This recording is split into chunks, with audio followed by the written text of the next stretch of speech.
The opening of Genesis presents us with the account of God creating the world, a foundational narrative for Christianity.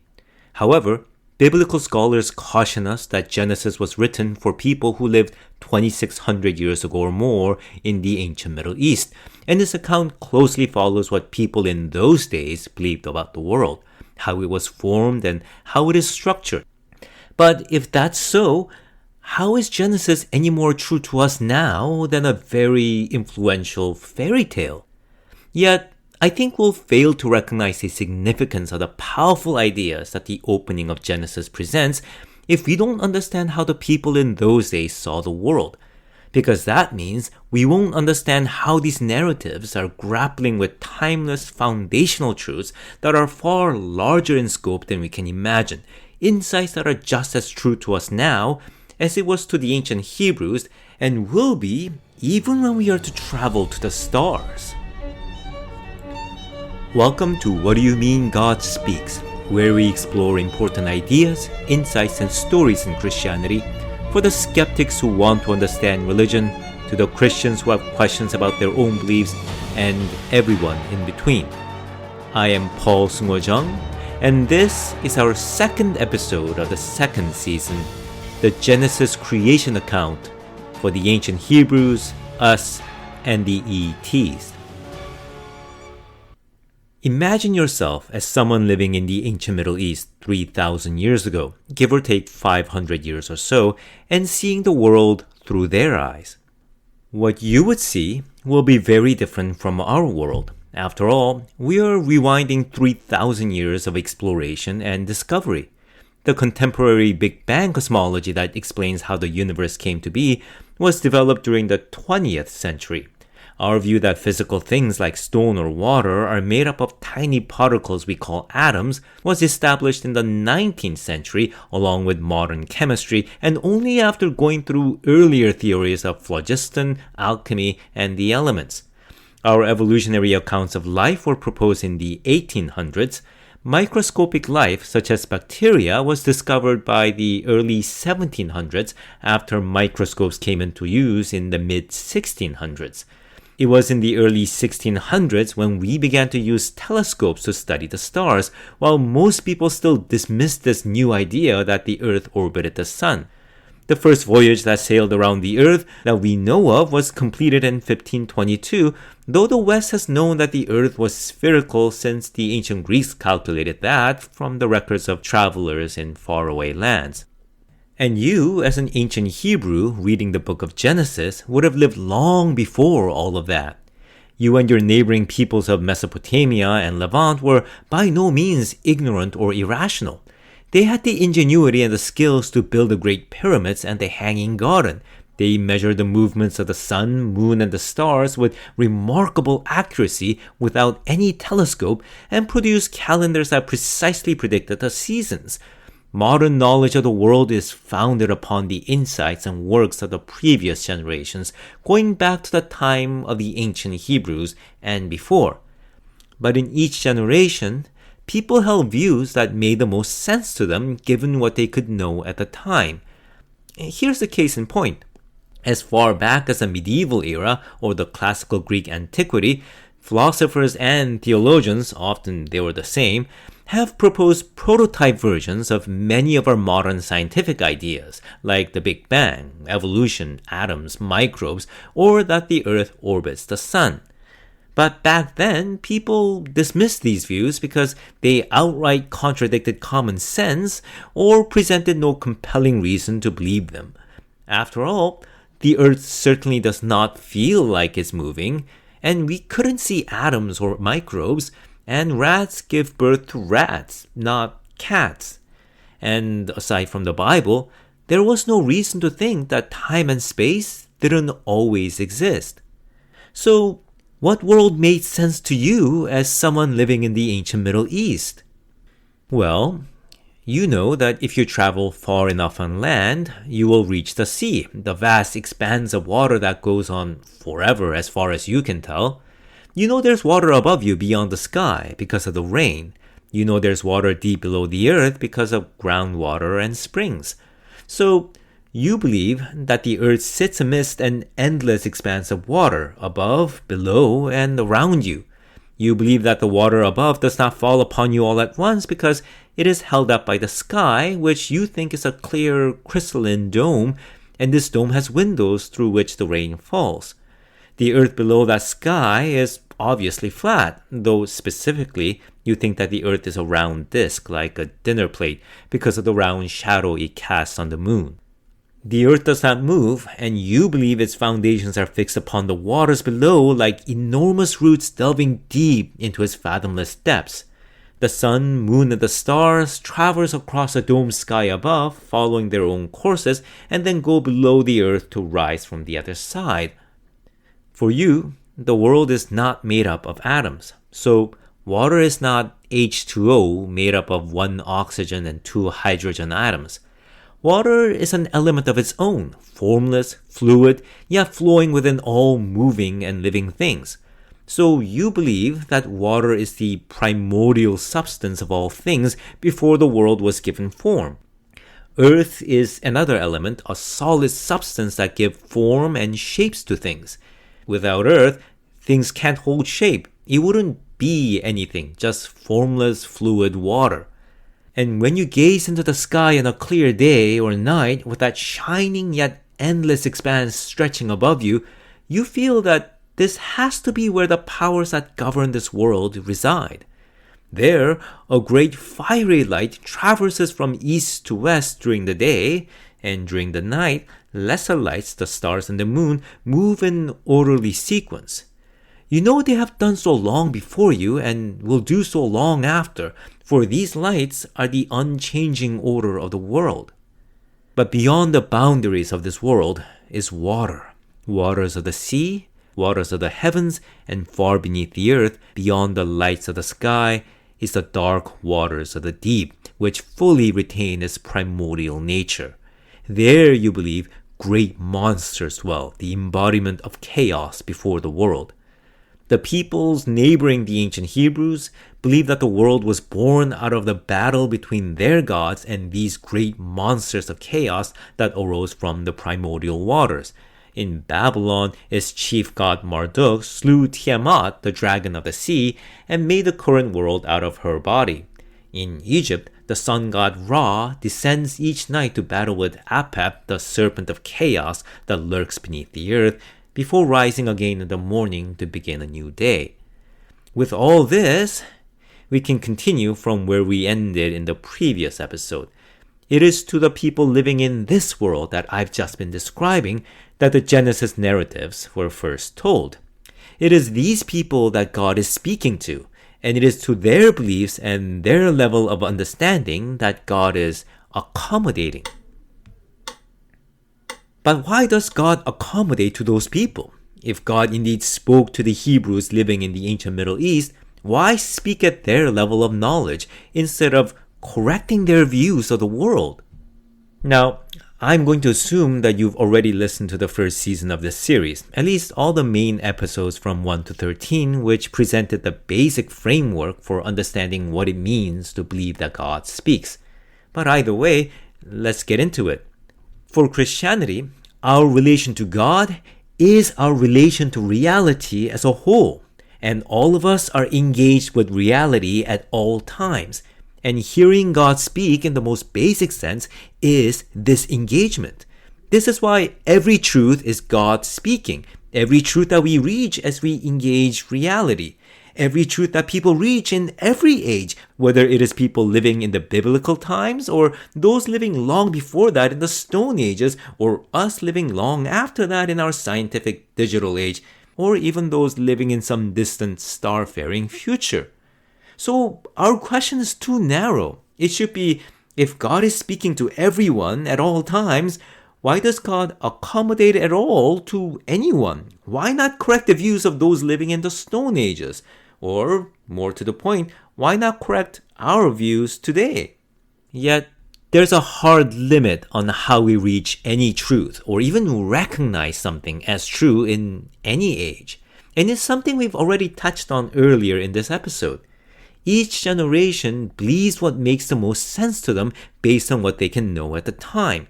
This is why so many theories or ideas that we now know to be true were rejected when they were first proposed. They just didn't seem true at that time. Another way to say it is this: we can only reach the truth that we are ready to reach. Any truth that we are not ready for will seem like nonsense or incoherent babble to us. Go read any advanced level journal article or a book on a subject that you never studied, like say immunology, and you will see what I mean. To discover a truth, we need to become ready to discover it. Big Bang cosmology needed Einstein's theory of relativity, among other things. And theory of relativity needed Newtonian physics, which in turn needed invention of calculus and the astronomical work since Copernicus, and on it goes to the time of the pyramids. We cannot skip this process. And so, every truth is God speaking. But we only hear the truth we become ready for. And this is the case even if God personally speaks to us. After all, when God speaks to us, it is usually not obvious to us that it is God speaking. And if what God seems to be saying to us is something we believe to be patently false, then our most likely response would be to simply conclude that God isn't speaking. And even if we were to believe that God spoke to us, other people would not. This is a problem that occurs frequently in the Bible. People often disbelieve God or those who heard God speak. In each case, those that God speaks to undergoes a training of sort to become ready to hear God speak. For example, the ancient Israelites living under the yoke of slavery in Egypt repeatedly disbelieved what God spoke to Moses, that they would be freed from their slavery, be led safely across the desert, and win a land for themselves where they could live freely. Then what this voice of God said to Moses happened as it said, and eventually, over the years, they became ready to recognize God speaking to them through Moses. Well, to some degree anyway, and at least in regard to the truths of these promises. But that leads us to the next question. What truth is Genesis trying to convey? What kind of truth were the readers of Genesis ready to learn? Scholars often point out that the Bible is not a scientific work. And it's not just because modern science did not exist when the Bible was being written. Even back then, there were writings about the heavens, or animals, or plants, or math, or medicine. A few centuries later, comprehensive treatises on these subjects by philosophers like Aristotle would form the foundation from which natural science would eventually emerge. Yet in contrast, consider this. The creation account takes up about 1 chapter in the book of Genesis, 2 counting the second version, while there are 50 chapters in Genesis. Genesis in turn is 1 book out of 66 books in the Bible, 39 just counting the Hebrew Bible. Of course, there are other discussions about the cosmos woven into the biblical narratives elsewhere, but never as the main topic in itself. Remember that analogy in the previous book, the one about the child asking our father what he's doing when he's coding the AI for a computer game? Now, he could tell her about the coding languages or machine learning algorithms or perhaps the new deep learning neural networks. But he does not. Firstly, because his child is not ready for that. What he says might as well be incoherent babble to her. But more to the point, that's not what she's really asking for. She's asking what her father is doing, not what tools and methods he's using to do his job. So he says, I'm teaching the computer how to play a game. This answer is one that his child is really asking for, and one that her mind is ready for. But it is also true. Now, he's not teaching the computer in a way that he would teach his child. But even when she grows up to program her own AI, she'd know that his answer was true. If anything, she would then understand in what ways it was true. So it is with the opening of Genesis. The truth that the creation account presents is God's relation to everything that exists, and the language, images, and concepts that Genesis draws upon to do so is that of the ancient Hebrew cosmology. It is what the people of that age and generation was ready to understand, yet the main idea that it conveyed is true for the ancient Hebrews and for us and beyond. If we just ended with that, we'd be doing a great disservice. The images and ideas that Genesis draws upon is far more than just an outdated cosmology held by people who lived long ago. More to the point, there would have been no reason for us to explore at the start of this episode how people in those days saw the world. One key point we need to remember is that what the ancient Hebrews meant by things like water, earth, sky, sea, land, or plants is not quite what we mean by them. To be sure, we will be pointing to the same things when we say those words.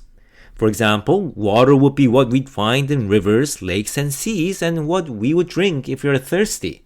But for us, water is H2O, made of one oxygen and two hydrogen atoms. For the ancient Hebrews, as we mentioned before, water is a primordial element, formless, life-giving chaos before a thing becomes something with form. The expanse of water, the sea, is thus where ships sail, but its depths are also the primordial realm of chaos before the world became what it is. Thus, in ancient Middle Eastern cosmology, physical things were also symbols of deeper concepts about reality, chaos, order, form, and so on. Not that people in those days would have thought of it that way.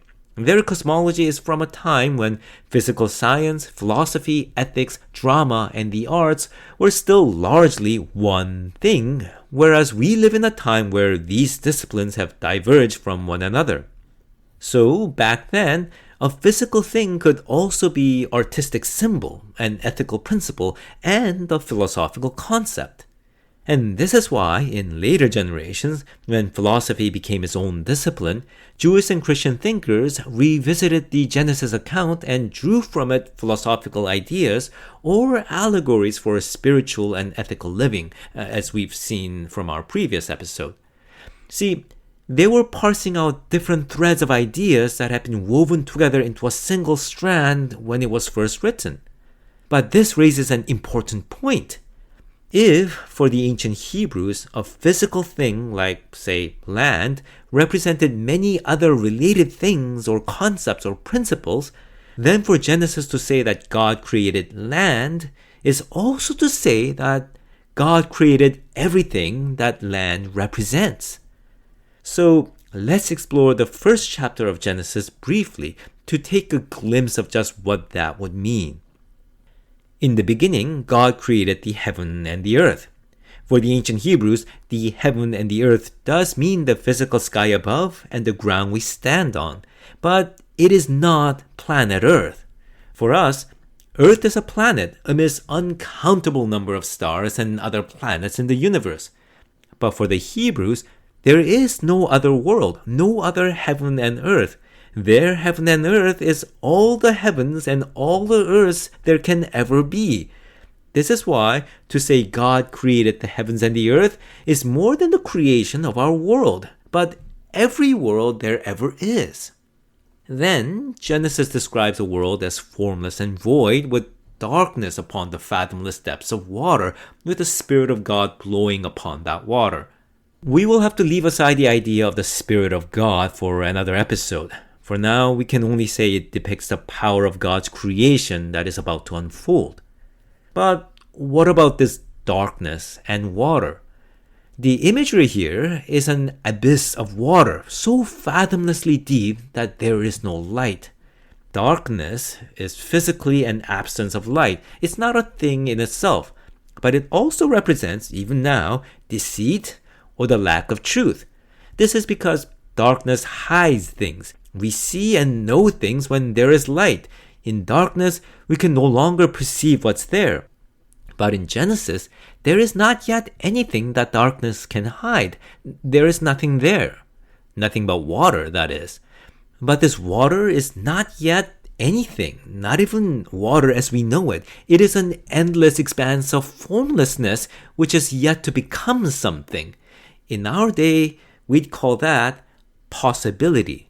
Not just any possibility, but every possibility there is, an infinite possibility, hence the endless expanse.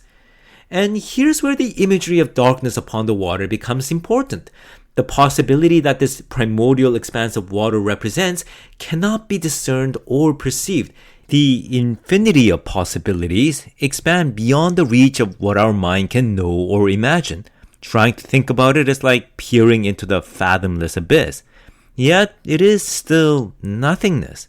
And just to make our head spin, let me remind you that according to the other passages in the Bible, as well as many commentaries by the Church Fathers, this dark abyss of water, which represents infinite possibility which has yet to become anything, is also created by God. Let's continue. God speaks, "Let there be light." Amidst the unfathomable infinite possibility, God speaks so that this possibility becomes something. Light is that first something. This is of course reminiscent of the initial event in the Big Bang cosmology, and light is inseparably linked with measuring time in contemporary physics. But there's far more to the creation of light than these eerie links to modern science. God then separates the light and darkness, calling the light day, the darkness night, so that there is now one day. To put it in another way, light is not simply the first thing, it is the first event, and with that comes time. This is what figures like Augustine was pointing out. Time only exists when things happen, specifically when there is change, when one event that happens is different from what happened before. In this case, light and darkness, day and night. So what God created from the infinite possibilities was a world where there is time, where things happen.